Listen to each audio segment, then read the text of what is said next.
Va ora in onda Zoom, il drive time in mezzo ai fatti con Antonino Danna.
Grazie mia cara Castellana Sveva, avete ascoltato Walter Murphy, Flight 76 del 1976, il volo del Calabrone, ma questo è anche il volo del calabrese che per la sua panza non può volare, ma lui non lo sa e la sua anima davanti al microfono della radio vola lo stesso. Amiche, amici miei, ma non dell'avventura, buonasera, siete sulle magiche onde di Radio Libertà. Questo è Zoom, il drive time in mezzo ai fatti. Io sono Antonino Danna e questa è la puntata numero 1002 di oggi, mercoledì 21 maggio dell'anno del Signore 2025. Cominciamo subito la nostra trasmissione. Vi ricordo, date il sangue, in ospedale serve sempre. Salverete vite umane, chi salva una vita umana salva il mondo intero. Secondo appello, radiolibertà.net, cliccate su Sostienici, abbonati, ma soprattutto fesso chi non lo legge, perché vi perdete liberamente il direttore responsabile Giovanni Sallusti, gli auto da fede di Giulio Cainarca, la rassegna stampa di Sammy Varin che sto sostituendo per adesso io, le videopillole, noccioline, caramelle e tante bellissime altre cosuzze, per cui andate a visitare radiolibertà.net e ne trarrete beneficio nel corpo e nello spirito. Detto ciò, le coordinate a cui noi incrociamo, come sempre, 340-670-9659, se volete mandare le vostre zappe o WhatsApp che dir vogliansi, oppure 0292947222 quando lo dirò io, perché questa sera vi daremo assai spazio telefonico, recuperiamo anche un po' di spazi compressi degli ultimi giorni, perché la storia Bussato alle nostre porte. Allora, già noi siamo pronti, belli caldi, buon lavoro alla nostra Castellana Sveva. Sveva, allora sai che facciamo? Facciamo irrompere lui, l'implacabile, signore e signori, Pierluigi Magnaschi con il suo diritto e rovescio. Vai pure. La prima messa solenne celebrata in piazza San Pietro dal nuovo Papa Leone XIV ha suscitato l'attenzione, la partecipazione e la commozione di tutto il mondo. Non solo quello dei credenti, ma anche quello di tutti coloro che erano interessati a seguire questo evento che si può definire storico. In particolare, al di là o in aggiunta al significato religioso della cerimonia, il Vaticano si è imposto all'attenzione del mondo intero per la sua immensa capacità liturgica e registica, approfittando anche del leggendario abbraccio dell'immenso colonnato del Bernini sulla folla in preghiera. Ne è uscito bene anche lo Stato italiano, che ha assicurato un controllo efficace contro rischi sempre possibili. Straordinaria, infine, è stata anche la RAI, che ha assicurato una eccezionale copertura all'evento, ricorrendo a tutti i suoi mezzi tecnologici che ha utilizzato fino in fondo a beneficio dei telespettatori di tutto il mondo. Insomma, anche l'Italia nel suo complesso ha fatto in questa occasione una bellissima figura. Molto bene, sempre implacabile il nostro Pierluigi Magnaschi, che ringraziamo per il suo tempo e per il diritto al rovescio che ci permette di mandare in onda ogni giorno sulle nostre magiche onde. Sono le 18:21 e allora, se siamo pronti, abbiamo anche un Qui Parlamento con l'immenso Paolo Formentini. Paolo Formentini mancava da un po' in questa trasmissione. Io però vi ricordo che lui è stato un co-conduttore qui in trasmissione al venerdì, anche lui, e parlava di politica estera. Ma lo recupereremo prima o poi. Questa è una promessa perché Paolo è un mito. Va bene, Sveva, quando sei pronta vai pure con il Qui Parlamento e si va. Qui Parlamento. Grazie signor Presidente. Torniamo ancora una volta sul dramma umanitario che si vive a Gaza. È doveroso in quest'Aula. È doveroso farlo però in modo non ideologico, in modo pragmatico, per cercare davvero di arrivare alla pace e non fare becera politica e strumentalizzazioni. Quei bambini morti sono davvero un monito per tutti noi. Noi li abbiamo sempre in mente, sono vittime innocenti di un conflitto che ha scatenato Hamas, va detto e ripetuto con forza, perché è troppo comodo citare velocemente il 7 ottobre 2023, quei morti, quelle ragazze stuprate e poi quegli ostaggi morti in prigionia nei tunnel di Gaza. Ricordo i fratellini Bibas su tutti. È troppo comodo, davvero troppo comodo, e noi della Lega non ci stiamo, perché queste accuse di complicità che ci vengano rivolte andrebbero ribaltate a chi per anni ha frequentato i dirigenti di Hamas e li ha portati in questo Parlamento. Non siamo stati certo noi. Così si è coccolato il terrorismo, quel terrorismo che è riuscito a colpire al cuore una democrazia nostra alleata.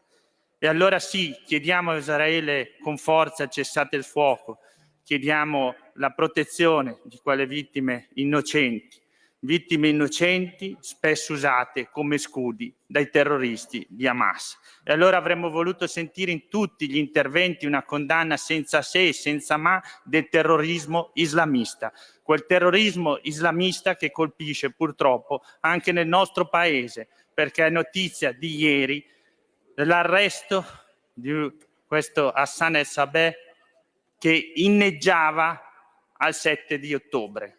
inneggiava sui social a quello che ha fatto Hamas ed era qui tra noi. Ovviamente il suo permesso di soggiorno non è stato rinnovato ed sarà espulso. Questo dobbiamo fare, essere chiari sul terrorismo, perché solo così possiamo costruire e lavorare ogni giorno per la pace. Quella pace che in quell'area tormentata del Medio Oriente può arrivare solo con la chiarezza di chi sa individuare nell'accerchiamento di Israele da parte di milizie terroriste l'origine di tutto ciò che è successo, di chi vuole andare oltre e vede negli accordi di Abramo. Qui non sono affatto d'accordo con tanti colleghi che hanno detto che gli accordi di Abramo sono morti. Gli accordi di Abramo sono vivi e la leadership araba ci crede e lì dobbiamo tornare, perché il 7 di ottobre non è stato altro che voler fermare una via commerciale tra l'India, il Medio Oriente e l'Occidente, una via commerciale che era alternativa alla via della seta, il corridoio dall'India al porto di Trieste. Questo è stato perché solo con il passaggio delle merci si può portare la pace, solo con il dialogo tra i popoli, con il mutuo riconoscimento dei paesi arabi e Israele.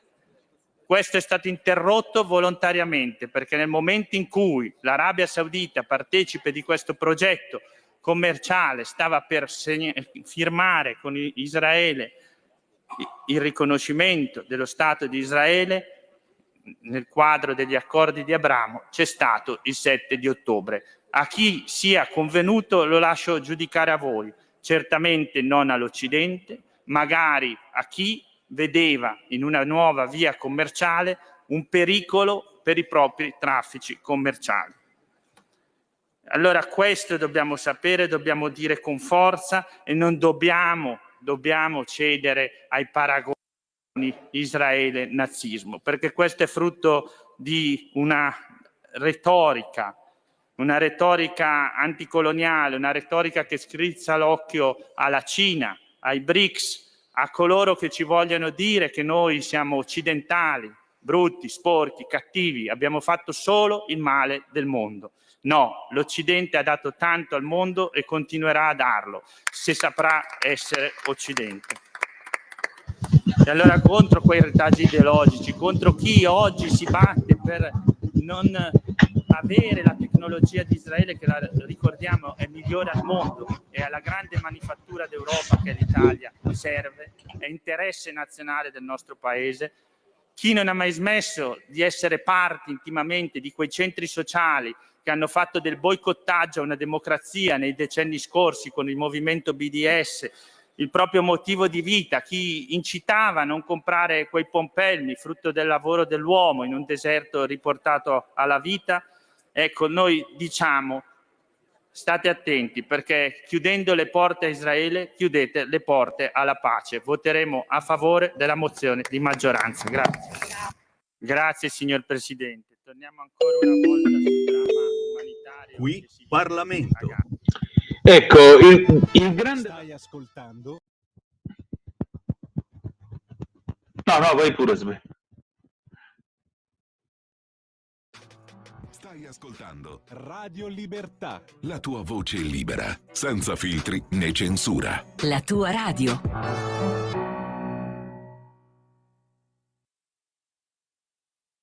A te la linea, Antonino. Ok, ecco, grazie Sveva. Allora, il grande vantaggio di avere a che fare con Paolo Formentini, che avete ascoltato in questo qui Parlamento, è che se tu gli chiedi di spiegarti un problema, lui te lo spiega con una precisione millimetrica e raccontandola per quello che è. Per cui io gli sono sempre grato per l'amicizia, ma stavolta gli sono un pelo più grato perché ha spiegato una situazione molto delicata e molto drammatica come questa nella maniera più chiara e più seria possibile, per cui niente da aggiungere, anzi sottoscrivo in toto già che c'è.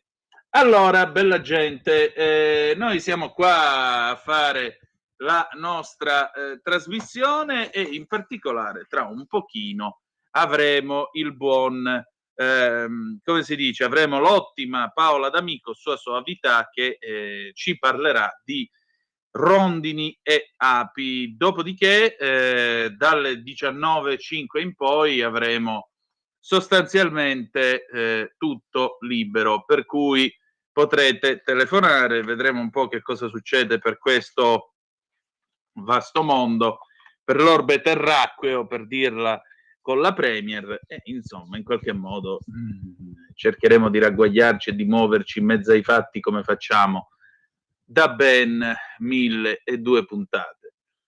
Fa caldo o fa freddo? Scusate, io non l'ho capito, vi giuro, oggi stavo letteralmente soffocando. Sono andato a portare la Vespa in officina, prendo l'autobus per tornare indietro, mi sono levati il giacchino, la cravatta, mi sono arrotolato la camicia e arrivato a casa veramente mi sono dovuto cambiare, mi stavo sentendo soffocare letteralmente. Non so voi, ma io davvero non riesco proprio a sopportare il clima che sta esplodendo e che non riesce a capire che cosa voglia fare da grande.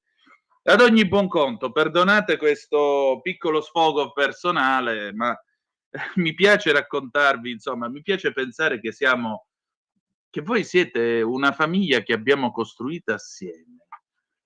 E ve lo dico non per piaggeria, cioè a me non me ne è mai fregato di pigliare l'applauso dell'incrito pubblico, quello lo fanno i saltimbanchi e lo sapete che, anzi, quando è stato il momento abbiamo avuto anche scontri non facili con alcuni ascoltatori, però mi piace pensare che dall'altro lato pure voi oggi, com'è andata la vostra giornata? Raccontatemelo, va, dai.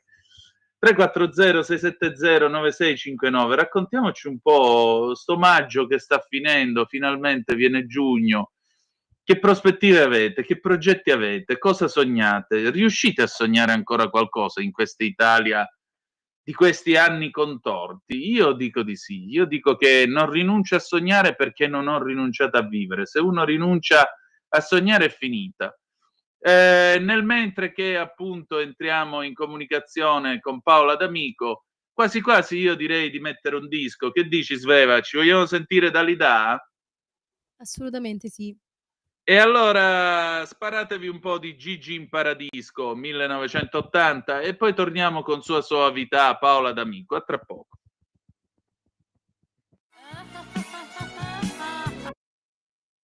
La rete, detta La Pesca, con le freelance di Rete al Femminile, le voci fiere di una nuova prospettiva, ovvero segreti e consigli del lavoro autonomo declinato al femminile. Ogni mercoledì alle 15.30 su Radio Libertà, la tua radio.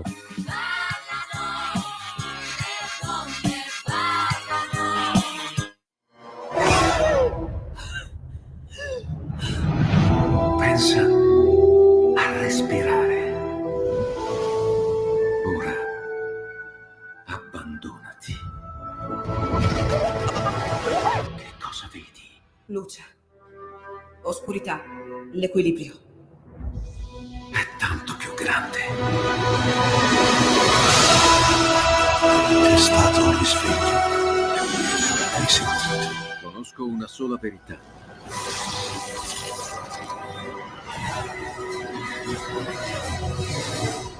Movie Time ti fa entrare nel vivo del cinema, ti fa sentire come se fossi tu il protagonista del grande schermo.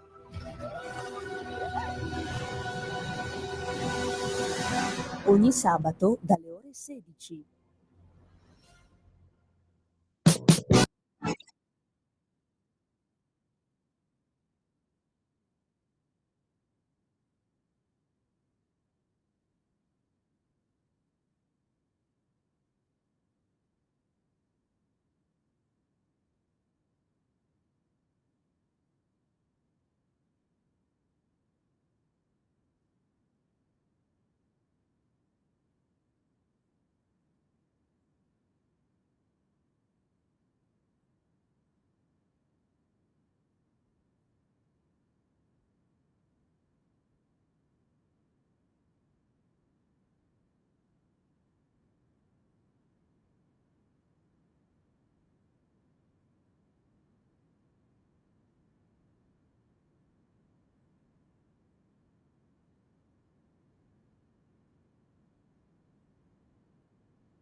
Paola D'Amico.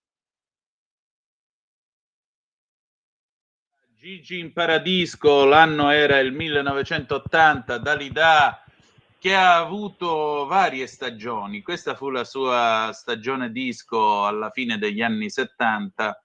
Gigi in Paradisco, gran pezzo, niente male, devo dire la verità. Si è sempre sottovalutato un pochino la disco music francese, ma aveva il suo perché. Lei, Claude François, erano dei nomi da tenere d'occhio, Patrick Jouvet che faceva l'americano, insomma, tutta roba di un certo livello.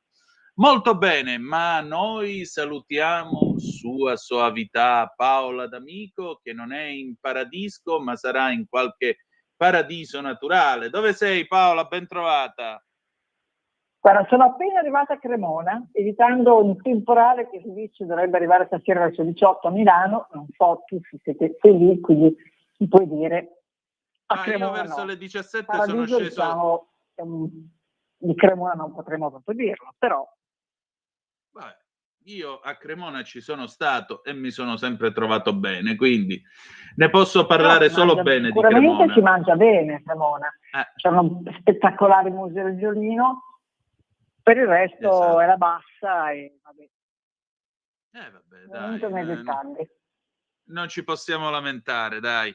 Senti Paola, allora, no, io verso le 5 sono sceso dall'autobus qui a Castano e più che altro appena cala il vento mi sa che una piovicchiata se la farà, però per adesso niente. Senti Paola, ma in tutto questo, queste api, l'altro giorno, anzi stamattina ho aperto la porta finestra del balcone, ne sono entrate un paio, è proprio stagione. Stupendo, stupendo. Chissà cosa volevano raccontarti. Non lo so, il bello è che io non ne ho paura. Sono entrate?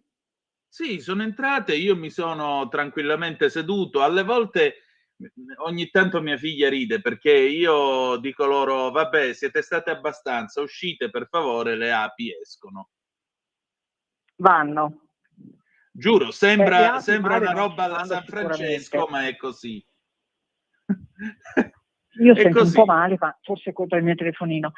Volevo dire che le api mali non ci fanno, anzi, e proprio ieri era la loro giornata mondiale, come ogni anno ci ricordiamo delle api per la loro giornata, e io ho fatto 2 conti perché mi hanno chiesto di fare un pezzullo per il nostro newsletter ai lettori e sono partita dicendo che magari se parliamo di soldi tutti si convincono che volere un po' più bene alle api, gli impollinatori tutti, perché non solo le api sono impollinatori, ci sono anche i bombi solitari, api solitarie, forse diciamo non è soltanto una pretesa di pochi appassionati del mondo animale come noi, ma ci definiscono anche un po' fanatici, ambientalisti, ma è il bene di tutti. Perché? Perché se facciamo dei calcoli, non li ho fatti io, li hanno fatti gli economisti, il servizio di impollinazione che operano questi impollinatori, per prime le api, ha un valore economico enorme,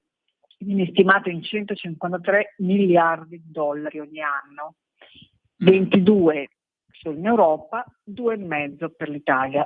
Si pensi cosa sono 2,5 miliardi di dollari, trasformiamoli in euro, è una cifra veramente grande. Questo vuol dire che quel piccolo movimento di un'ape che plana su un fiore ha un significato pazzesco, perché produce una catena di cose positive che appunto ha un valore economico. E noi ce lo dimentichiamo questo. Si ricorda le famose frasi che dicono senza più api muoiono tutti, però è un fatto. Le api, gli impollinatori, ricordo, tutti gli impollinatori hanno per l'ambiente portano dei benefici assolutamente incomparabili. Non credo che l'intelligenza artificiale in questo momento tanto decantata sia in grado di fare quello che la natura e questi insetti fanno oggi da sempre. Il loro declino lo sappiamo, è associato a 1000 ragioni, 1000 pressioni ambientali. Noi ne siamo colpevoli, primi, l'uomo, la distruzione, il degrado, la frammentazione di habitat, per inutile ripeterci, l'inquinamento, quindi il cambiamento climatico, eccetera, eccetera, l'invasione anche di specie aliene, come per esempio le vespe velutive terribili. Speriamo che le api col tempo imparino a studiare dei sistemi di difesa queste vespe velutine che se le mangiano perché sono carnivore, e quindi diciamo che loro sono definiti cartini intorno al sole di un mondo che è un pochetto ammalato, un pochetto tanto. Le normative ci sono, il nostro Ministero dell'Ambiente, il governo Meloni, ha firmato il 5 settembre dello scorso anno una direttiva proprio sulla biodiversità che si focalizza come centro, il cuore, sulle azioni dirette ad affrontare il declino degli impollinatori. Quindi non è che il governo non ha bene in mente questa cosa, bisogna ricordarcelo. C'è una strategia europea, poi però occorre un'antipicolazione. Leggevo le polemiche di milanesi che dicono adesso non si taglia più l'erba nei prati. In realtà quello che Milano sta facendo, come moltissime altre città europee stanno facendo da molto tempo, e non solo, anche piccole città, diciamo non di città metropolitane, piccole cittadine, anche in Italia, cioè si taglia il prato nella parte centrale e si lascia un'ampia zona, un ampio margine selvatico, che si possa riempire di fiori naturali ai margini, questo proprio per favorire il lavoro degli impollinatori. Tra l'altro la cosa curiosa è che, perché parliamo di conflitto tra vespe velutine che arrivano dalla Cina e che si mangiano le api, e che tra l'altro sono terribili anche per gli umani. Ho un testimone in casa, mio marito, che è molto allergico a vespole, vesponi, calabrone, ha fatto anche dei processi di autoimmunizzazione in ospedale, e sul punto una vespa velutina, povero lui, ed è finito in ospedale perché l'hanno portato in pochi minuti e perché ha un salvavita, una fialetta salvavita in casa, perché creano delle reazioni allergiche in soggetti che magari sono più predisposti, pazzesche, però ci stiamo attrezzando.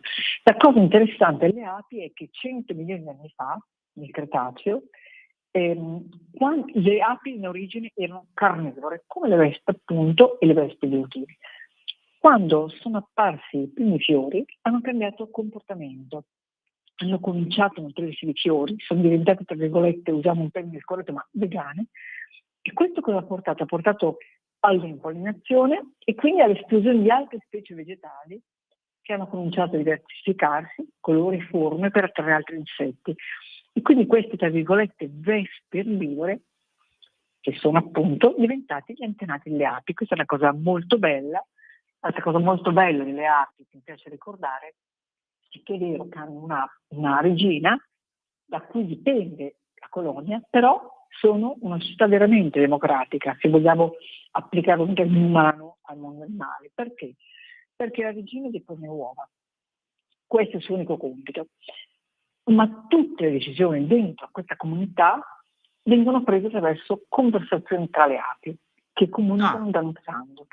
E questa è un'altra delle bellezze di scoperte che hanno fatto i nostri ricercatori. Il danzo delle api è stata studiata da diversi anni, da diverso tempo, è un sistema di comunicazione che non è uguale, è unico nel regno animale ed è fondamentale perché l'alveare possa sopravvivere. È un organismo vivente unico.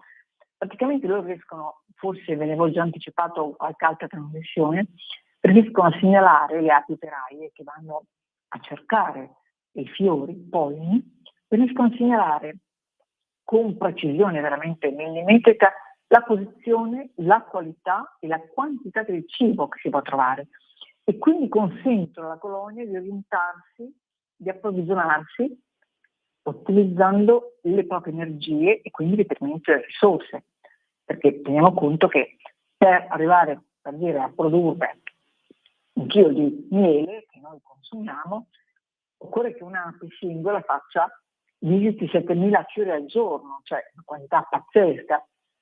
Quindi loro devono consumare il minimo energia possibile, quindi per sapere dove trovare i fiori devono potersi orientare, e chi le aiuta sono le prime che partono in spedizione.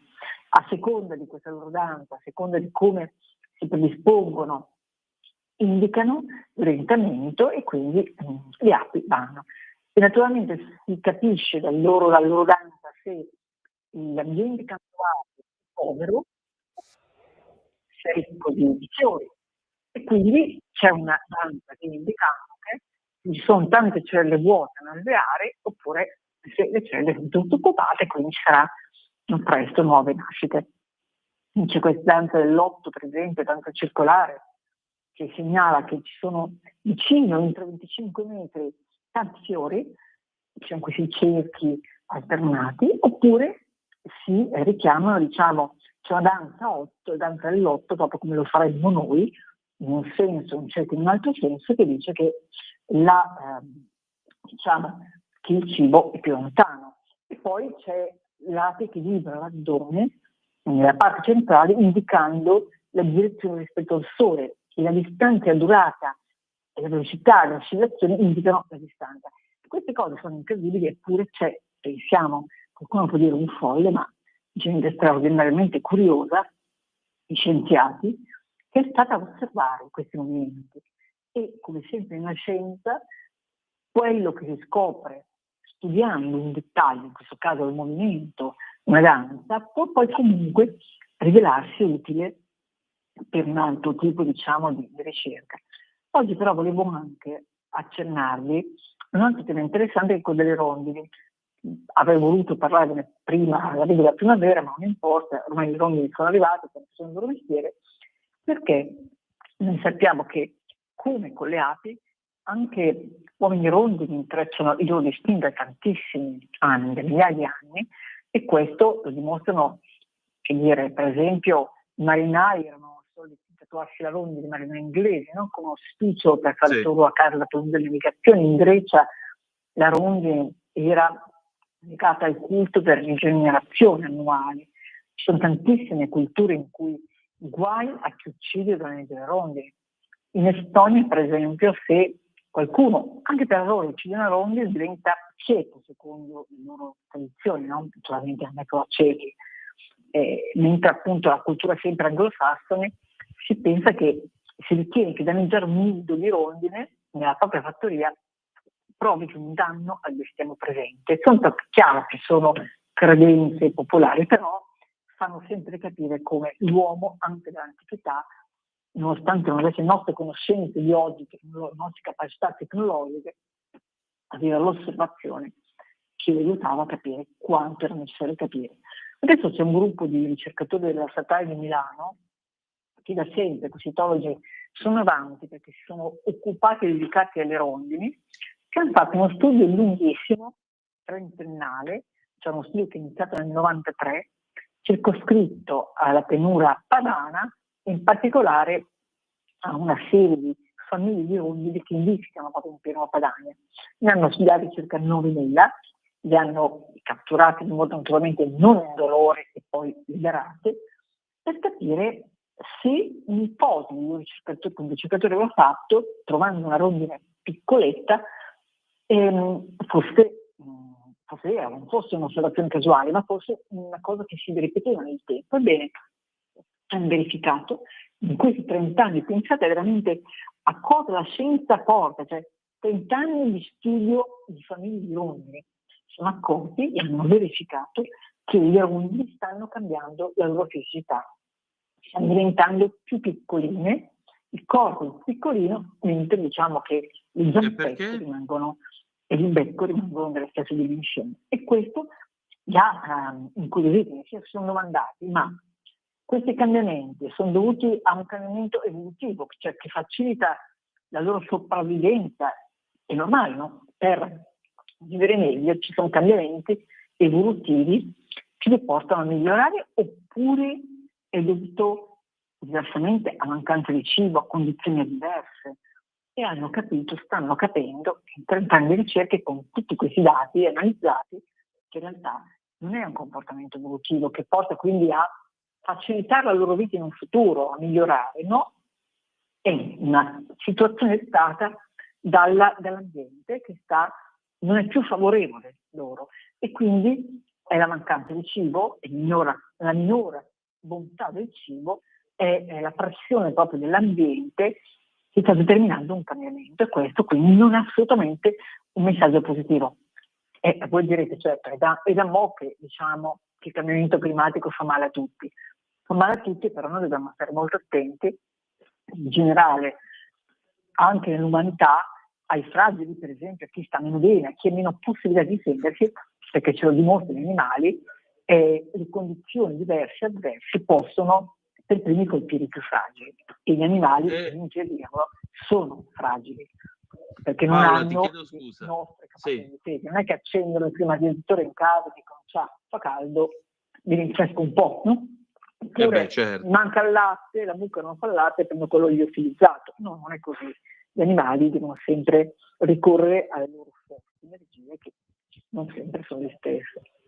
Paola, ti devo chiedere un momento di pazienza perché c'è una telefonata in attesa. Sì, direi che la possiamo prendere se vuoi. Perché io sento veramente molto male, non so perché. Non ho idea nemmeno io. Pronto? Chi è là? Pronto? Pronto? Non è pronto, niente, lasciamo perdere perché quando Sì, non sono... La chiamata è pronta, però l'ascoltatore evidentemente non sente. se non sente... Ah, eccoti! Ciao Manzoni, dici? Sì, ti senti? Sì, ti sento. Hello? Manzoni? No, io sento benissimo. Io ci sono.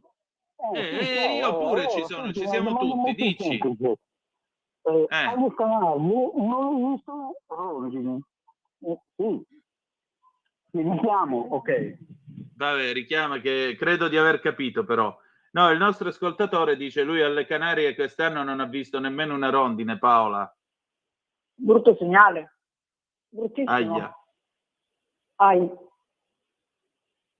Che vuol dire? Questo è un esempio però interessante del nostro ascoltatore, perché ti fa capire come la citizen science, la scienza partecipata, direbbe per anni proveniamo a sentire i ricercatori di Milano.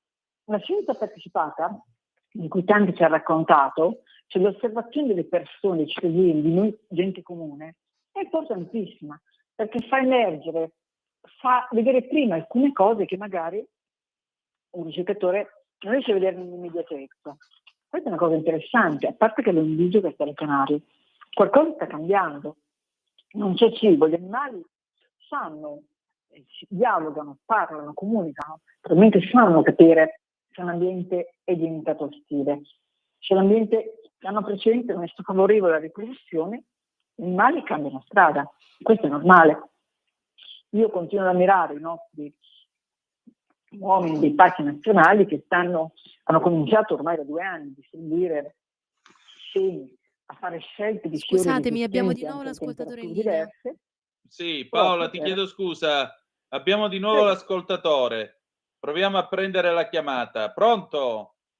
Sì, scusa, ciao, ma... Ora ti sento perfettamente, ciao, dimmi. Allora, non è che alle Canarie non ci sono rondini quest'anno, non ci sono mai state, non sanno nemmeno cosa siano le rondini. Cioè, qui le rondini non ci sono, punto. Non esistono, non ci sono lì di rondini, mai state. Ok. Ciao. Va bene, grazie. Ecco, alle Canarie non ci sono mai state le rondini, apprendiamo. Ecco, questo non lo sapevo, tra l'altro io non sono mai stata alle Canarie, anche se mi piacerebbe. Questo è un dato interessante, non lo sapevo e cercherò di capirne di più. Ammetto la mia ignoranza. Paola, senti, abbiamo... Non ci sono gli ambienti idonei, insomma. Sappiamo che le rondini arrivavano nelle nostre campagne perché c'erano gli allevamenti, perché c'erano i moschi in cui nutrirsi, no? I moschi da usare. Certo.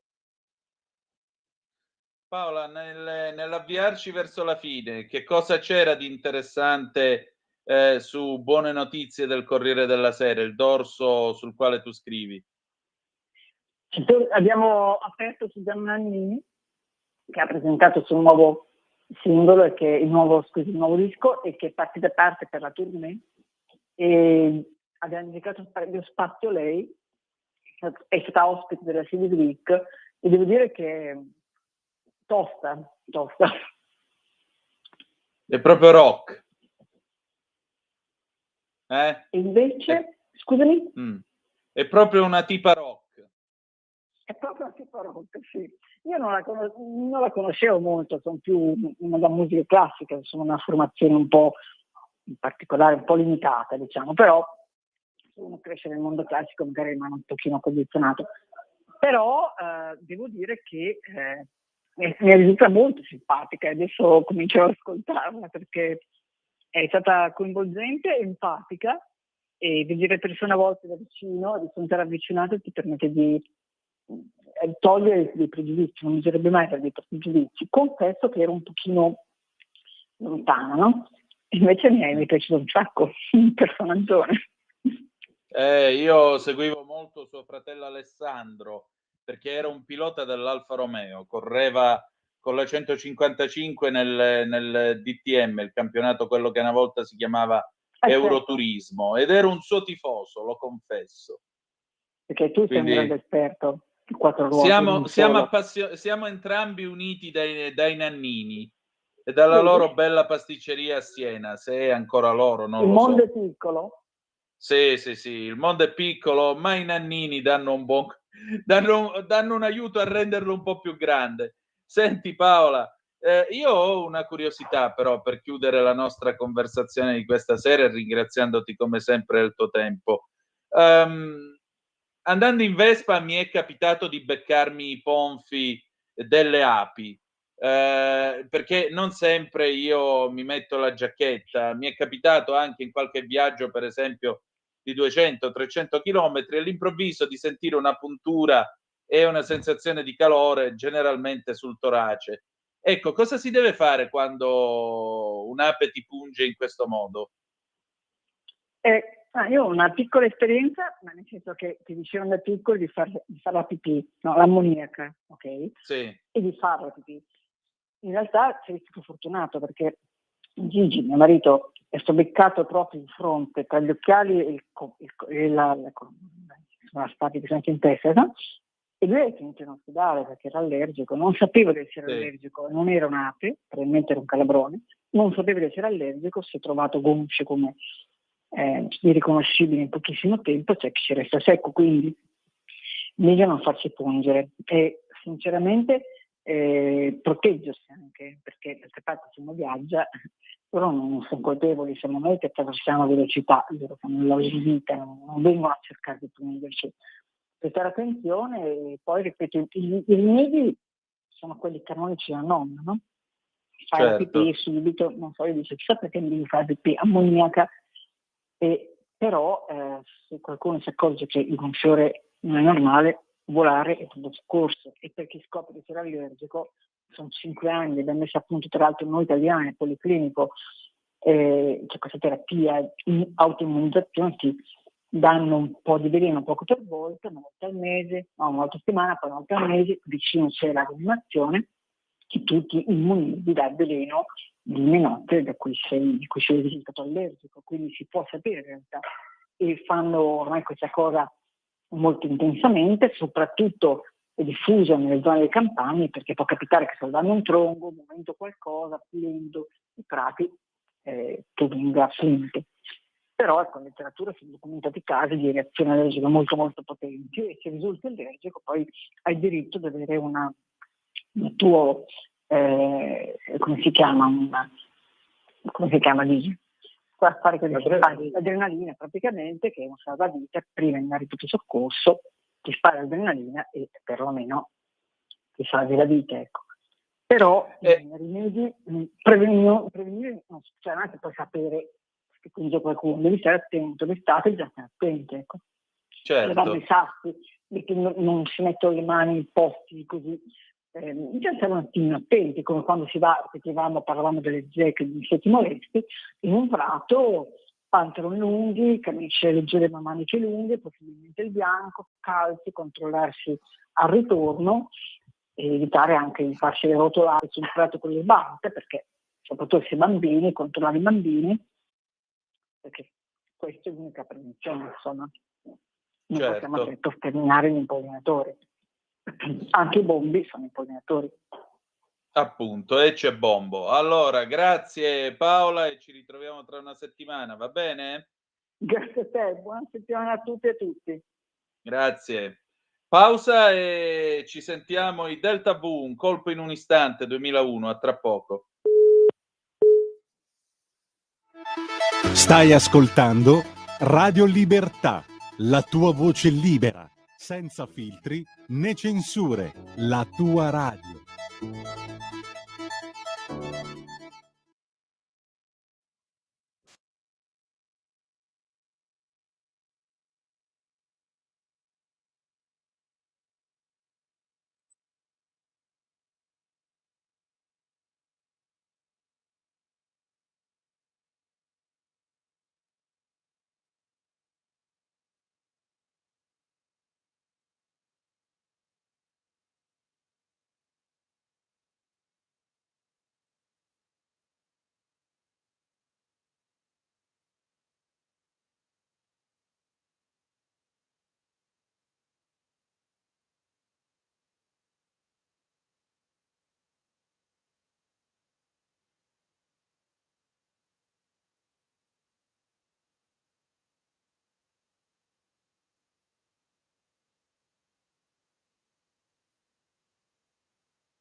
Antonino, di nuovo a te la linea.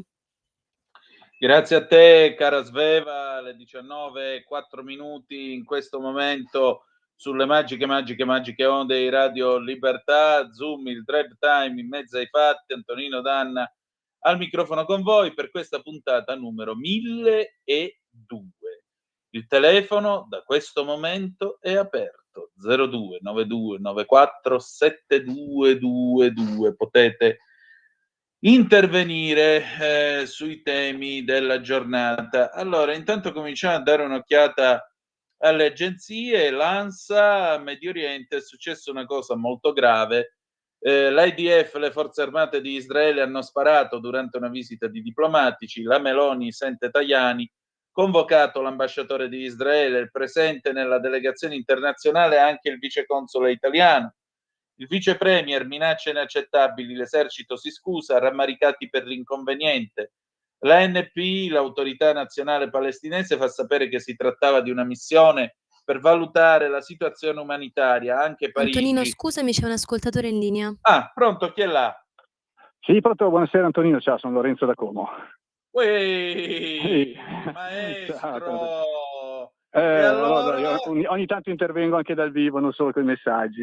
Dai, come stai, amico mio? Dimmi un po'. Sì, tutto bene, anche tu spero, dai. Ma sì, insomma, oddio, stavo soffocando oggi pomeriggio al caldo, ma bene, dai. No, adesso Dimmi guarda, qua tutto. sembra che stia venendo ancora un po' tempo da temporale, una bassa comasca, quindi c'è speranza che faccia ancora un po' fresco, via. Buono così, dimmi. Allora, una cosa Antonino, oggi ti ho sentito una notizia che Federica sembra che voglia proporre un tandem con Zaia tra sì, Veneto ha fatto e Friuli, sta Venezia battuta Zaia, sì. Sì, Mi allora, ha detto... comunque, io mi ricordo che, guarda, sono andato a cercare un messaggio che avevo scritto a Radio Libertà una mattina con Sammy in rassegna stampa, in cui si parlava appunto del terzo mandato, possibilità che venisse approvato o meno, e io dicevo, guarda, visto che sono due amministratori locali, comunque tutti e due del territorio del Triveneto, avevo già in quell'occasione proposto il tandem tra Zaia e Federica. Lui ha detto: ma guarda, oggi c'è diciamo qua in sede in via Bellerio diciamo il Matteo Salvini, e aveva detto proveremo a proporlo. Adesso non penso che ne abbia parlato, ma però effettivamente era un'idea che potrebbe anche magari bypassare il problema del terzo mandato. Non so cosa ne pensi, se possa essere fattibile o se comunque era solo una provocazione per comunque dire guardate che magari siamo ancora in gioco tutti e due, ecco. Secondo me era ovviamente una provocazione, però sai che ti dico? Che noi siamo qua, noi ridiamo e scherziamo, però la cosa è grave. Cioè, non è possibile che una regione a statuto... Allora, per quale motivo sei una regione a statuto speciale? Cioè, abbiamo fatto le regioni a statuto... Appunto, vedi, parlavamo anche ieri poi anche del caso Merano, effettivamente ci sono già delle opportunità. Se una regione a statuto speciale può deliberare comunque quello che vuole, alla fine effettivamente sì, esatto. Non so perché non possano loro in autonomia decidere che per la loro regione la cosa sia fattibile. Ecco. Beh, questo magari Friuli Venezia Giulia, non so se il Veneto ovviamente era un po' fuori gioco in questo senso. Il Veneto non è a statuto speciale, ma il Friuli Venezia Giulia voglia se lo è. E allora per quale motivo esatto. quelli non si possono guardare i cavoli loro come meglio vogliono? Perché allora ovviamente che senso ha se c'è qualcuno speciali? a cui interessa più qualcosa dato, in questo momento ovviamente la forza preponderante anche nel governo non è la Lega, quindi sicuramente cercheranno di portare il loro amministratore, diciamo, a competere. Per carità, ci può stare, però effettivamente penso che a livello locale conti di più magari una persona che abbia ben fatto rispetto a chi magari si presenta nuovo e un po' in incognita, tra virgolette. Ma guarda, io ti dico la verità, sto leggendo queste notti il libro, quello Fratelli di Chat, quello scritto da Giacomo Salvini del Fatto Quotidiano, e ti dico una cosa, va bene, sono chat che risalgono al momento in cui il centrodestra era diviso, non c'era ancora l'alleanza di governo, soprattutto il centrodestra non aveva vinto il governo. Allora uno può anche, diciamo così, contestualizzare certe uscite, certi discorsi, eccetera, eccetera, eccetera. Però è altrettanto vero, ahimè, che è inutile negare che anche se tu fai un governo di coalizione, devi sempre basarti su dei rapporti di forza.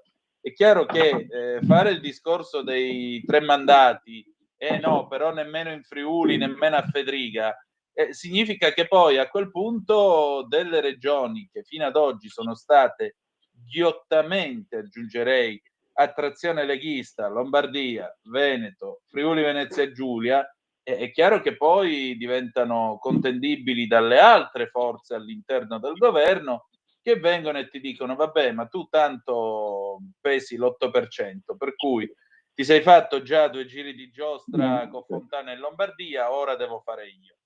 Poi però sai qual è il fatto?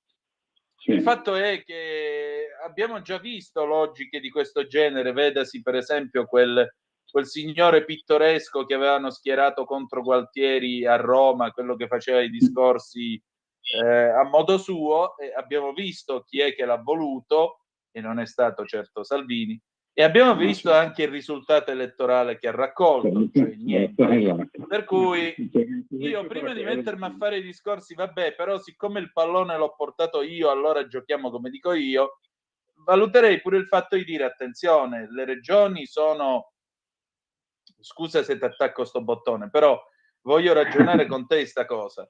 Le regioni è un po' come l'elezione del sindaco, cioè è una cosa territoriale, è una cosa che si basa sugli effettivi risultati raggiunti.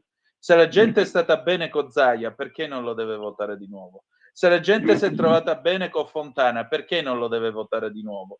Andrà a finire che ci sarà ancora maggior disaffezione al voto, quindi hai voglia di dire andate a votare anche se la giornata è bella, anche se non andate al mare, però effettivamente sarà sempre più dura se si fanno queste mosse un po' contro la volontà del cittadino. Ma sì, perché alla fine tu, voglio dire, hai voluto il decentramento, sì, siamo d'accordo, non parliamo dell'autonomia, parliamo solo di decentramento, teniamoci per ora dentro i discorsi come sono stati voluti dai padri costituenti. Hai voluto il decentramento, sì, e allora necessariamente se io vado a scegliermi il presidente di regione lo faccio su una base fiduciaria, non è tanto su una base ideologica. La base ideologica è quando tu vai a votare per il Parlamento, allora dici, oh, io mi riconosco nelle cose che dice Salvini e il voto glielo smollo alla Lega. Perfetto, lì è un altro paio di maniche. Ma quando tu devi andare a votare per il tuo governatore, lì è un discorso che tu palpi tutti i santi giorni. La strada com'è? Con le buche scassate, hanno fatto ferrovie nuove, i treni vanno, i servizi funzionano, la sanità fa schifo, cosa c'è? Allora dico, ma gli ospedali vanno bene, aspetta che vota questo qua. Oppure, ma le strade fanno schifo, non hanno inaugurato manco una superstrada, e io ti boccio e scelgo un altro. È un discorso più, come ti posso dire, più sanguigno per certi versi. Forse mi sbaglio. No, sarà sicuramente è così, perché fino adesso si vede che a livello locale non contano tanto magari le liste politiche, perché poi magari anche a livello locale non esistono neanche, non si mette neanche il simbolo nazionale, perché giustamente conta di più la persona, conta di più i candidati che ci sono, che possono magari anche provenire anche da idee diverse, ecco, e che si mettono insieme anche a livello civico, quindi è tutto diverso. Sono d'accordo. Sono pienamente d'accordo con te. Ti devo salutare. Ciao Lorenzo, scusami. Ci sentiamo prossimamente. Ciao Antonino. Un abbraccio, ciao. Però vedete, il discorso qui mi pare che si sta facendo abbastanza interessante. Voi come la vedete sta storia? Perché chiaramente terzo mandato significa anche questo. Significa che, vabbè, sapete che c'è? Che Zaia in Veneto non lo ripresentiamo più. E visto che non lo si ripresenta più, che facciamo? Il candidato lo indica ancora una volta la Lega o lo indica qualcun altro? E così sarà con Fugatti, con Fedriga, con Fontana, perché naturalmente questa è la situazione. Questa è la situazione. Ripeto, io sono convinto che fare discorsi terzo mandato, divieto e robe varie sia un po' castrare la volontà popolare proprio per questo fatto, perché, ribadisco, non è l'elezione di un governo nazionale, perché Roma è comunque a 630 chilometri da qua. Sì, certo, le ricadute del governo, tutto quello che vuoi. Ma la politica politicata, la politica vera, la politica, le budella della politica, dove sono? Sono qua appena esci per strada. Appena hai bisogno di andare a prenotare un esame in una struttura ospedaliera, appena prendi il treno per andare da qualche parte, appena hai bisogno di un servizio, eccetera, eccetera, eccetera. E lì lo vedi se la regione è amministrata bene o male. Lì lo vedi se le strade sono piene di monnezza o la raccolta porta a porta funziona, eccetera, eccetera, eccetera, eccetera. Ripeto, credo sia un tipo di politica e un rapporto più fiduciario. Per questo, non dico rapporto personale, perché non è che io ora mi alzo, vado al Pirellone, busso, apro, entro e Attilio Fontana mi abbraccia. Attilio Fontana manco sa che esisto. Però il punto è proprio questo, cioè perché lo hai votato? L'ho votato perché ha fatto questo e quest'altro. E quindi è per certi versi un rapporto quasi personale con il presidente della regione che tu elettore hai. Ma se poi non puoi più sceglierlo, se poi non puoi più dire vabbè, questo, voto quest'altro, eccetera, eccetera, eccetera, e lì poi il rischio è che ci si frammenti più che altro. Allora, abbiamo un flash dell'ANSA, la Consob ha sospeso l'offerta pubblica di scambio Unicredit per 30 giorni, poi vedremo perché. Vi dicevo appunto di Jenin, cosa è successo in Israele, scrive la DN Kronos. Le forze israeliane hanno aperto il fuoco oggi, mercoledì 21 maggio, su una delegazione diplomatica in visita al campo profughi di Jenin in Cisgiordania, coinvolto anche il viceconsole italiano a Gerusalemme, Alessandro Tuttino. Questa è una cosa molto grave. Nella delegazione c'erano rappresentanti di diversi paesi dell'Unione Europea, paesi arabi e altre parti del mondo. Secondo la lista del Ministero degli Esteri palestinese erano rappresentati una trentina di paesi e organizzazioni internazionali, Portogallo, Giordania, Cina, Austria, Bulgaria, Turchia, Spagna, Lituania, Polonia, Russia, Giappone, Romania, Messico, Canada, Egitto, Cile, Francia, Regno Unito, Corea, WFP, Uruguay, Olanda, Finlandia, Italia, Germania, UNRWA, cioè l'agenzia quella per la Palestina, quelli che hanno i contatori allacciati con i tunnel di Hamas, UE, Danimarca e Belgio. Il ministro degli esteri Antonio Tajani ha parlato col diplomatico che non ha subito danni, per fortuna, ed è rientrato in consolato. Tajani ha dato istruzioni per chiedere immediate spiegazioni e protestare per l'accaduto col governo di Israele. Chiediamo al governo di Israele di chiarire immediatamente l'accaduto. Le minacce contro i diplomatici sono inaccettabili, ha dichiarato, e su X ha annunciato di aver convocato l'ambasciatore israeliano. Ho appena dato disposizione al segretario generale del Ministero degli Esteri di convocare l'ambasciatore di Israele a Roma per avere chiarimenti ufficiali su quanto accaduto a Jenin. Secondo quanto si apprende, la Presidente del Consiglio Giorgia Meloni ha sentito il Ministro degli Esteri. Durante la conversazione è stata decisa la convocazione dell'ambasciatore israeliano in Italia presso la Farnesina. La decisione viene spiegata e maturata non solo in seguito al grave episodio, ma anche tenendo conto del quadro più ampio e sempre più drammatico della crisi umanitaria nella striscia di Gaza. Il segretario generale della Farnesina, ambasciatore Riccardo Guariglia, ha quindi convocato al Ministero degli Esteri l'ambasciatore di Israele Jonathan Peled. Guariglia, fa sapere la Farnesina in una nota, ha protestato e chiesto spiegazioni per l'incidente, contestando il comportamento dei militari israeliani, definendo inaccettabile il fatto che una delegazione diplomatica civile venisse allontanata da un'area presidiata dai militari con l'uso delle armi da fuoco. L'ambasciatore israeliano Peled Guariglia ha anche ripetuto quello che il governo italiano chiede insistentemente da giorni e che il ministro degli esteri Tajani ha dichiarato anche pubblicamente. Israele deve interrompere le operazioni militari a Gaza, deve puntare sul negoziato politico e diplomatico per la liberazione degli ostaggi israeliani e per raggiungere un cessate il fuoco che possa far ripartire un processo di pace. Soprattutto, si legge in una nota della Farnesina, Israele deve aprire immediatamente i varchi d'accesso a Gaza per permettere l'ingresso massiccio di aiuti alimentari e sanitari per la popolazione palestinese. L'ambasciatore Guariglia ha confermato la posizione del governo italiano, secondo cui è la popolazione palestinese a essere essa stessa vittima dei terroristi di Hamas e non può più essere coinvolta negli attacchi militari delle forze armate israeliane. L'esercito israeliano ha poi espresso rammarico per l'inconveniente causato dopo aver, durante un'operazione coordinata per l'ingresso della delegazione diplomatica Jenin, Cisgiordania, sparato colpi d'avvertimento per allontanare i membri del gruppo che, secondo un'indagine preliminare, avevano deviato dal percorso approvato ed erano entrati in un'area non autorizzata, riporta Haaretz. Secondo le IDF, l'area è attualmente una zona di operazioni militari attive. L'esercito ha annunciato che il capo dell'amministrazione civile incontrerà i diplomatici coinvolti per discutere i risultati dell'indagine.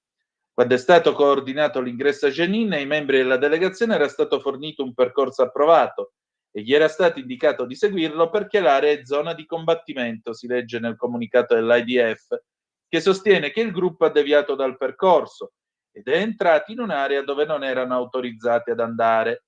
A questo punto i militari hanno sparato dei colpi in aria d'avvertimento senza ferire nessuno né provocare danni. Dopo essersi reso conto che si trattava di una delegazione di diplomatici stranieri, il comandante della divisione della Cisgiordania, generale Yaki Dolf, ha immediatamente avviato un'indagine sull'accaduto. Inoltre, il generale Hisham Ibrahim, capo dell'amministrazione civile della difesa, ha ordinato ai suoi ufficiali di contattare immediatamente i rappresentanti dei paesi coinvolti.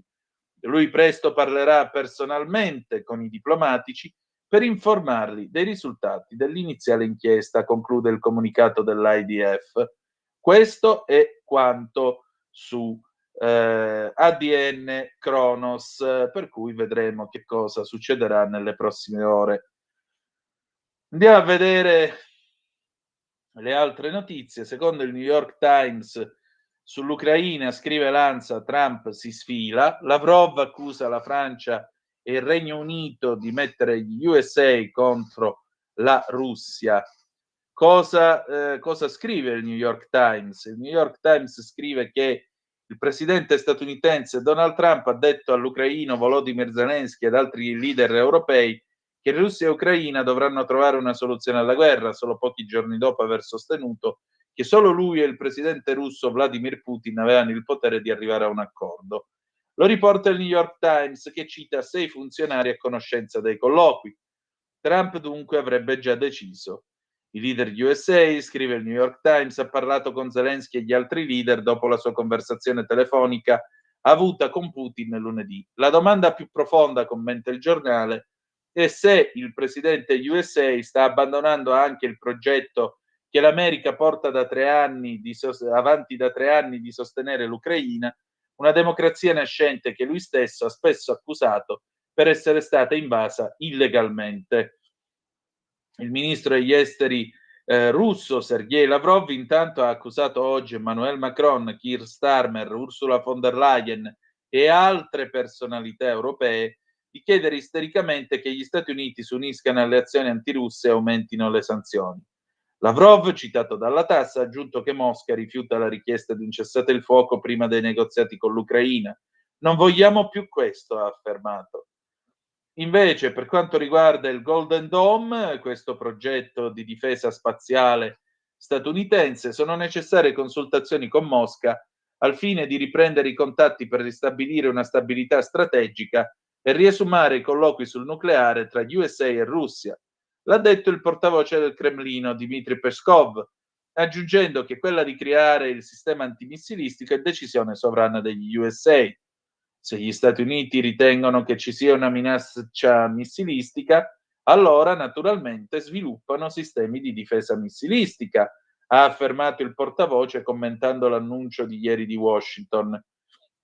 Quanto alla possibilità di una mediazione da parte del Vaticano per il conflitto in Ucraina, Peskov ha rimarcato che la Russia non ha ricevuto ancora alcuna proposta dal Vaticano per una possibile mediazione sul conflitto in Ucraina, ma accoglie con favore la disponibilità e gli sforzi di tutti quei paesi che desiderano contribuire a una rapida soluzione. Finora non è stata presa nessuna decisione sulla sede di ulteriori negoziati, ha aggiunto il portavoce citato dall'agenzia Interfax. 0292947222, se volete telefonare, il telefono è aperto. Andiamo adesso a vedere anche il caso di Garlasco, anche perché qui ora cominciano a venire fuori un po' di cose. La difesa, scrive l'ANSA, Sempio frequentò anche le scale e la taverna a Casa Poggi. Poi parla una nuova testimone, Stefania K. aveva invidia per Chiara. Cos'è successo? Vediamo un po'. Sapete che ieri c'è stata questa rivelazione dell'impronta di Andrea Sempio e la difesa cosa dice? Che Andrea Sempio ha frequentato ogni angolo della casa, tranne la camera da letto dei genitori di Chiara e di Marco compresa, dunque la taverna e le scale in fondo alle quali venne trovato il corpo di Chiara Poggi e dove, sulla parete destra, è stata repertata l'impronta del palmo di una mano attribuita da una nuova consulenza disposta dai PM di Pavia al 37enne. Lo spiega l'avvocatessa Angela Taccia, che assiste col legale Massimo Lovati, l'amico storico del fratello della 26enne uccisa il 13 agosto 2007 a Garlasco, nelle nuove indagini a suo carico. La legale sottolinea anche che quella della procura è una mera consulenza tecnica di parte, non una perizia, come quella che invece è in corso, disposta dalla GIP con periti nominati dalla giudice su tutte le analisi genetiche. È solo ciò che dice una parte, senza averlo verificato in contraddittorio, ha detto ancora la legale, aggiungendo che chi vivrà vedrà. In una nota, il procuratore di Pavia Fabio Napoleone dà ufficialità a quanto emerso ieri, anticipato da alcuni quotidiani, in merito all'impronta. L'impronta 33, evidenziata mediante impiego della ninidrina, è stata lasciata dal palmo destro di Andrea Sempio per la corrispondenza di 15 minuzie dattiloscopiche. La traccia, precisa il procuratore, è stata analizzata alla luce delle nuove potenzialità tecniche a disposizione, sia hardware che software. Una nuova testimone ha rivelato alla Procura di Pavia che Stefania K. le avrebbe confidato di non essere affezionata alla cugina Chiara Poggi, anzi di non avere particolare simpatia nei suoi confronti. Si avvertiva dell'invidia o del rancore verso la cugina, le stava antipatica. Diceva: adesso che è morta tutti a dire che è buona, brava, bella. Non è buona e non è bella, aggiungendo altre parole offensive. La donna, oggi di 48 anni, all'epoca dell'omicidio avrebbe raccolto le confidenze di Stefania K., ora messe per iscritto e depositate tramite il suo avvocato Stefano Benvenuto alla procura nell'ambito della nuova indagine sul caso Garlasco. Loro mi devono vedere che vada al cimitero. E questa è la frase che Stefania K. avrebbe detto poco dopo l'omicidio della cugina, vedendo la folla di giornalisti davanti alla lapide di Chiara Poggi, secondo il racconto della testimone. La donna, che ha deciso di farsi avanti adesso, dopo aver letto sui giornali che Stefania K. aveva detto di aver avuto un ottimo rapporto con la cugina, chiede anche di essere sentita dagli inquirenti. Il suo avvocato Stefano Benvenuto non rilascia dichiarazioni in merito. E questa si è tenuta per 18 anni questa cosa, e dopo 18 anni improvvisamente decide di andare dai giudici a dirgli queste cose. Interessante. Andiamo a vedere ancora l'Ilva. Siamo sempre sull'ADN Cronos, sì, sull'ADN, sull'ANSA, scusate. Sono intanto le 19:28 minuti.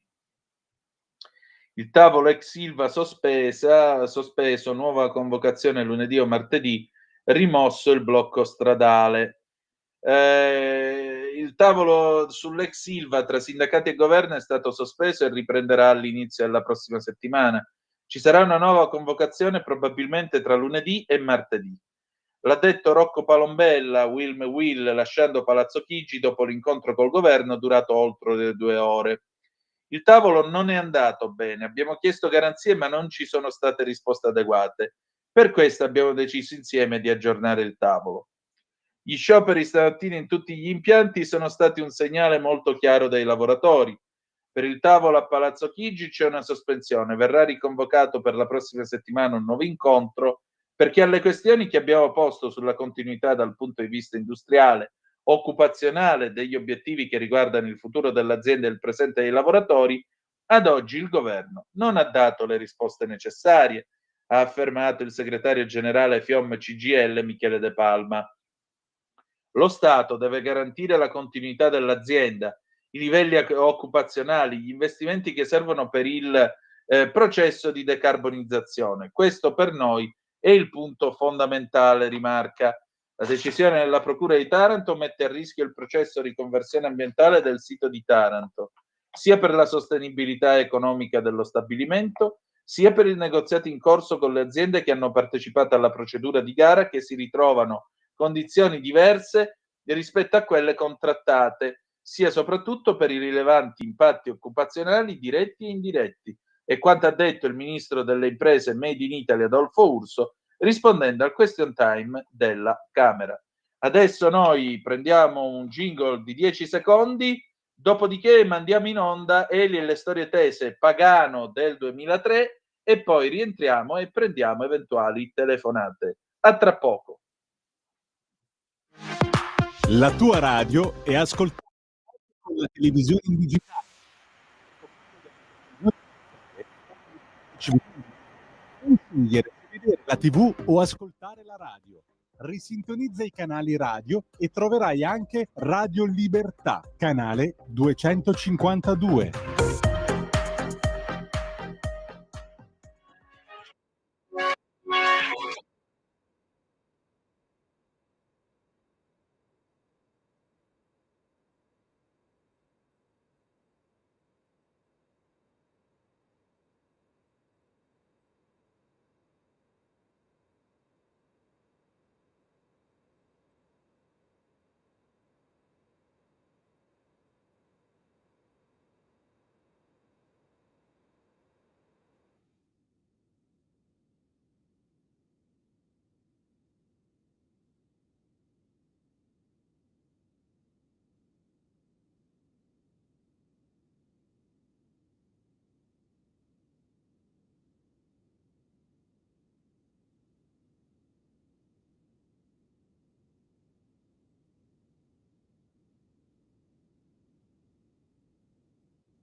Grazie Sveva, rieccoci qua.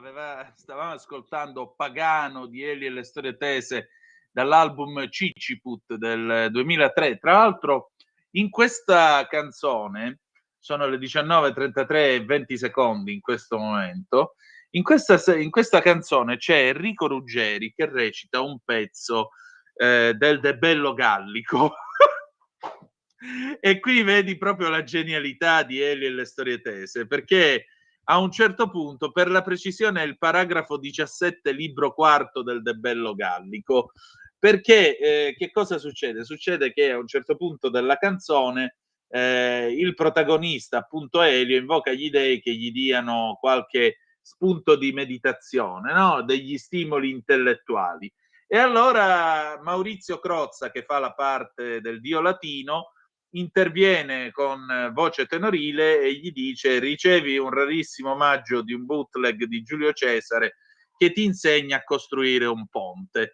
Vi leggo la traduzione del brano che legge Enrico Ruggeri. Ecco come Giulio Cesare progettò la struttura del ponte.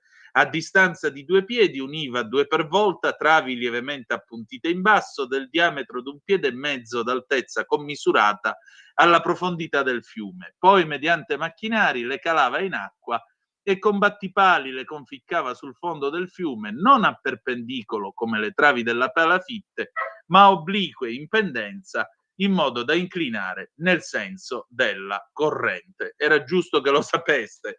Va bene, c'è una telefonata? Pronto, chi è là? Eccomi, Michele Caruso. Ciao Michele, dimmi tutto. Bonsoir, un saluto noblesse oblige. Madame, monsieur, comment ça va? Tutto bene, Antonino? Sì, tutto bene, tutto tranquillo, dai. Très bien, merci beaucoup. E dunque, la talk radio per eccellenza, Radio Libertà, diretta da Giovanni Sallusti, in Zoom, il Gravità in mezzo ai fatti con Antonino Danna, il punto di Michele Caruso. Come non parlare del delitto di Garlasco, che è inquietante, si tratta di una giustizia lumaca, che manco la malestinità e resiste d'attesa, dal momento che si aprono nuovi scenari e sembra che la verità ancora non sia stata accertata. Dopo 18 anni ancora il caso è aperto. Sembrerebbe che sia tutto da revisionare il processo. Se ne parlerà anche stasera, si l'ha visto con Federica Cianelli nell'appuntamento di stasera. Dopo 18 anni il caso della morte di Chiara Poggi torna al centro dell'attenzione. È avvenuto il 16 agosto del 2007. È stato riaperto al centro dell'attenzione le nuove perizie e convocazioni. Andrea Sempio e Alberto Stasi sono stati chiamati contemporaneamente, ma il nuovo indagato non è comparso, non si è presentato. Un colpevole c'è già. Dunque è importante porre l'accento su questa questione. Mi senti, Antonino? Sì, perfettamente. Sì, dicevo la papillare senza te trovata vicino al corpo senza vita di Chiara Poggi è l'ultimo colpo di scena che rischia di riscrivere la storia dell'omicidio andato in scena 18 anni fa, rivenuta sulla parete delle scale che portano in cantina assieme al DNA estrapolato dalle unghie di Chiara e a 3 chiamate sospette, costituisce gran parte del quadro accusatorio nei confronti del nuovo indagato. E dunque sembrerebbe che l'impronta che è stata lasciata sulle scale, sul pavimento, sia proprio di questo che sembrava non conoscesse la Chiara, ma soltanto il fratello Marco e il suo ex Stasi. Allora sarebbe così da dover dichiararsi innocente, come l'avvocato suo da quanto pare insomma cerca di dimostrare. Ci sono delle tracce di sangue, anche ci sono delle frasi trovate nei listini della spazzatura, dove dice di aver fatto delle cose molto brutte, inimmaginabili, e sembrerebbe che appartenga all'assassino. Anche le cugine K, sembrerebbe che abbiano parlato di lei non come di una ragazza bella e buona come sembrava. E insomma ancora molte luci d'ombre su questo delitto inquietante, torno a ribadire, veramente vergognosa la giustizia se non avesse accertato, avesse messo in carcere 15 anni un innocente. E io vorrei concludere ricordando Enzo Tortora, una persona per bene innocente, a cui i magistrati, che poi sono stati anche primati per concorso, è quello che lo liberò invece non fece carriera, nel seguito alle voci di un camorrista, come se lui fosse a capo di una situazione a delinquere per spaccio di droga. È veramente una vergogna. Da Michele Caruso, grazie e buona serata. Allora Michele, ecco, tu poni un problema che effettivamente ha aleggiato sulla cosa, ma non è stato ancora chiamato per nome e per cognome, e stasera lo chiamiamo per nome e per cognome e ti ringrazio proprio per questo spunto. L'errore giudiziario che peraltro ha aleggiato nell'intervista all'avvocato Della Valle stamattina sul Libero, se voi avete seguito la rassegna stampa. Io vi ho letto questa sua intervista, l'avvocato Della Valle è stato l'avvocato appunto di Enzo Tortora, ma ora vi immaginate se per caso, queste sono tutte ipotesi e francamente le ipotesi lasciano il tempo che trovano, visto e considerato che, permettetemi, i giornalisti non dovrebbero stare a fare il processo in radio, televisione, robe varie su Garlasco, dovrebbero solo raccontare quello che i giudici fanno. Ma se per caso si scoprisse che Stasi si è fatto 16 anni di carcere per nulla, dopo che succede? Altra telefonata, pronto, chi è là? Buonasera dottor Antonino, sono Angelo da Monza. Ciao Angelo, benvenuto e ben trovato, dimmi tutto.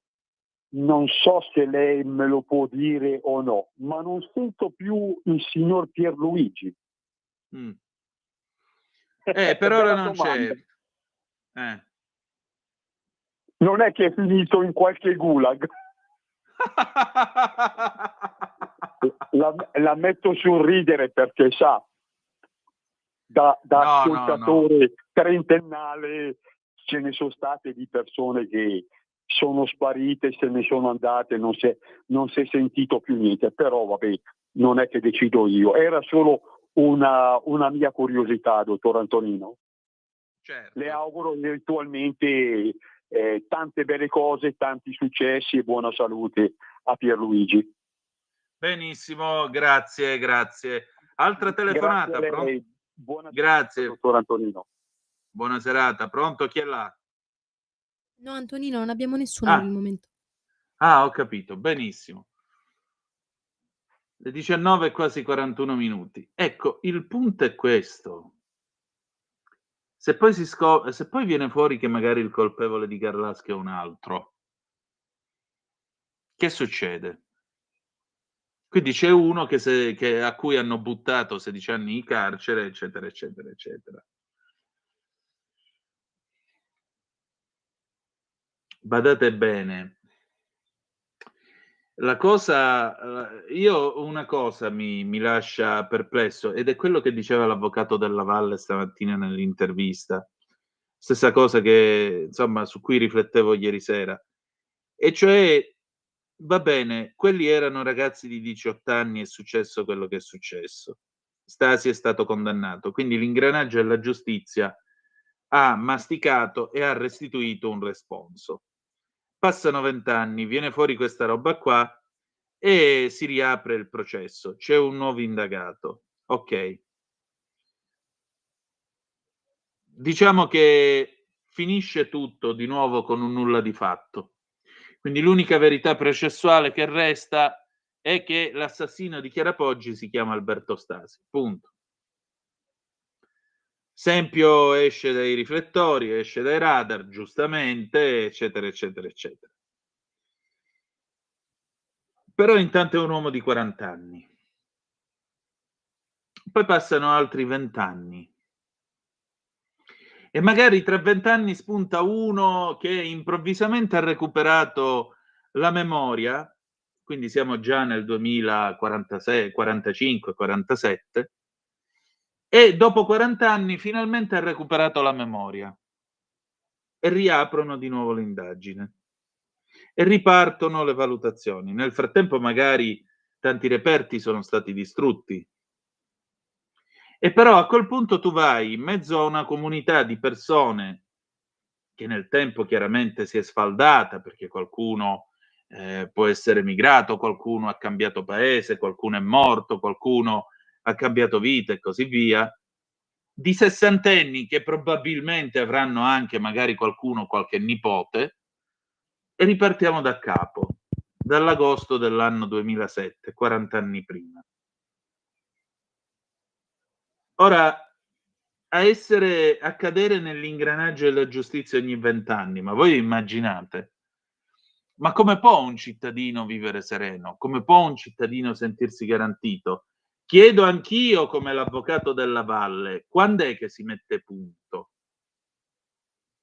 Perché ne va della nostra democrazia, ne va della vita di tutti noi, perché ora c'è sottosempio, ma domani ci può essere chiunque tra noi. E che garanzie abbiamo? Che garanzie ci vengono offerte? Questo è il punto. E l'avvocato della Valle io credo che oggi l'abbia detto in una maniera plastica, netta, chiara, scolpita. Cioè ci deve essere un momento in cui questo ingranaggio si dovrà fermare. Nel bene e nel male si dovrà fermare. Sia che abbia trovato la verità, se c'è, sia che non l'abbia trovata, e quindi la verità processuale resta quella che è già stata acclarata 15 anni fa e più. E nel frattempo la clessidra del tempo, della vita, ticchetta. Le K erano 2 ragazze, poi peraltro non erano indagate allora e non lo sono neanche adesso, precisiamolo pure.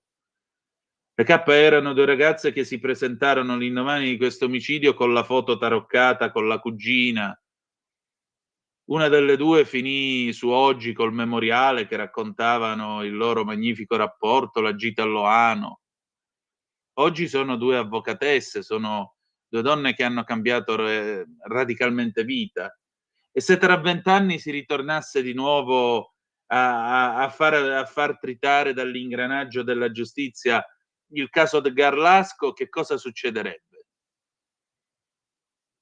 E questo non vale solo per loro, vale per tutti e per ciascuno di noi. Vi lascio con questa domanda, con questo dubbio. Vorrei capirlo assieme a voi, davvero, vorrei capirlo, vorrei trovare un senso a questa vicenda, ma vi confesso che non riesco a trovarlo, non riesco. So solo che una ragazza di 26 anni con degli occhi azzurrissimi stupendi non c'è più. Oggi sarebbe magari una madre, chi lo sa, avrebbe dei figli, chi lo sa, chissà che ne sarebbe stato di Chiara Poggi. Va bene, chiudiamo con Ivano Fossati, Una notte in Italia del 1986, appuntamento domani alle 7:30 con la rassegna stampa e poi, a Dio piacendo, domani sera alle 18:05 trattabili, la puntata numero 1003 di Zoom. Grazie per essere stati con noi e ricordate che the best is yet to come, il meglio deve ancora venire. Vi ha parlato Antonino Danna, buonasera.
Avete ascoltato Zoom, il drive time